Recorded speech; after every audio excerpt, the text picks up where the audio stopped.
संतों का नाम बहुत आजकल लेते हैं और कहते हैं संत के मिलने से सारे काम पूर्ण हो जाते हैं और संतों के दर्शन हो जाते हैं। तो संत के बारे में आप लोग नहीं जानते हो कि संत कौन है और कैसे संत होते हैं, और संत के दर्शन हो जाए तो वैसे सतमार्ग खुल जाते हैं। तो पहले तो आप संत से जब मिलते हैं तो सतयुग की ओर आप जाइए। सतयुग में केवल हंसवर्ण, केवल नारायण ही एक देवता थे और एक ही वेद था, ओंकार वेदामही।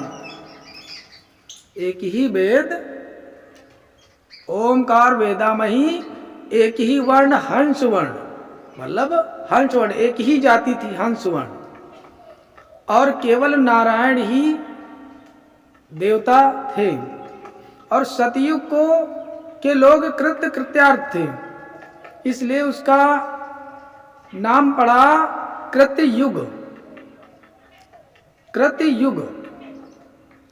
अब आइए, संत कैसे होते हैं, क्या खाते हैं, क्या पीते हैं, और संतों के विचार क्या होते हैं, भावनाएं क्या होती हैं। तो संत जो होते हैं वो जंगल में रहते हैं। संत कभी मठ नहीं बनाता, संत कभी धन नहीं इकट्ठा करता। संत सुबह जो मिला उसे ग्रहण कर लिया भोजन, दूसरी टाइम के लिए रखता नहीं। संत शरीर पर वस्त्र नहीं धारण करता। तो फिर संत पहनता क्या है? संत के लिए श्रीमद् भागवत के दूसरे खंड में पूरी कथा है कि संत मृग छाल है, पेड़ों के वस्त्र हैं, मतलब पेड़ों के छाल हैं और मृग की छाल है और पत्ता है, इन सब चीजों से काम चलाए और शरीर पर कोई वस्त्र ना धारण करे। दूसरी बात, संत जमीन में लेटे, कोई आसन और बिछौने की आवश्यकता नहीं है। संत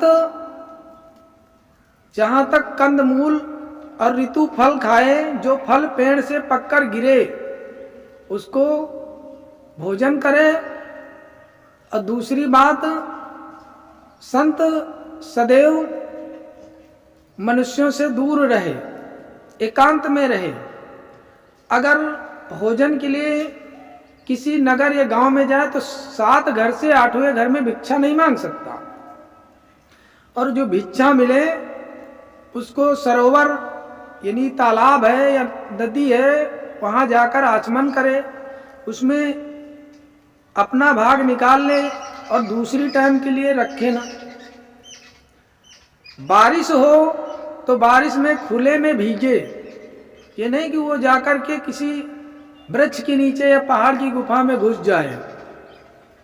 दतून कर नहीं सकता, स्नान करे तो शरीर के मैल को मत हटाए।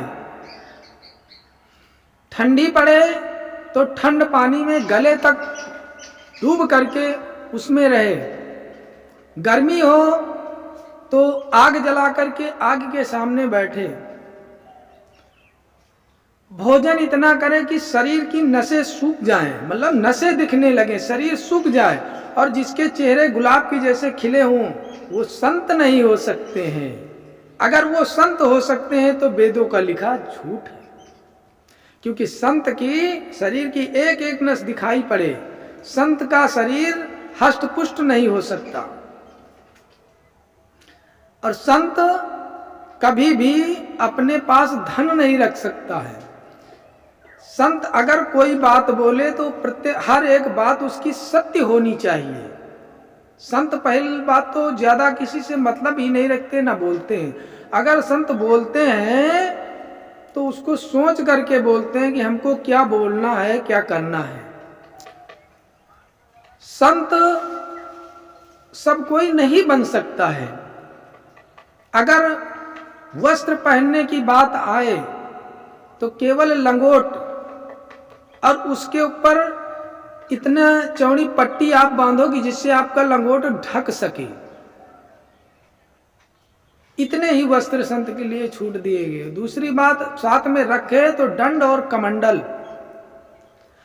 अगर तुम्हारे अंदर संत जैसा कर्म नहीं है तो दंड रखने के लिए तो बांस का दंड रखने से आप दंडी महाराज ही हो सकते हो कि दंडी महाराज, वो केवल बांस का दंड ही आपके पास है, उसमें कोई शक्ति नहीं है। इसलिए संत के दर्शन बहुत कठिन है।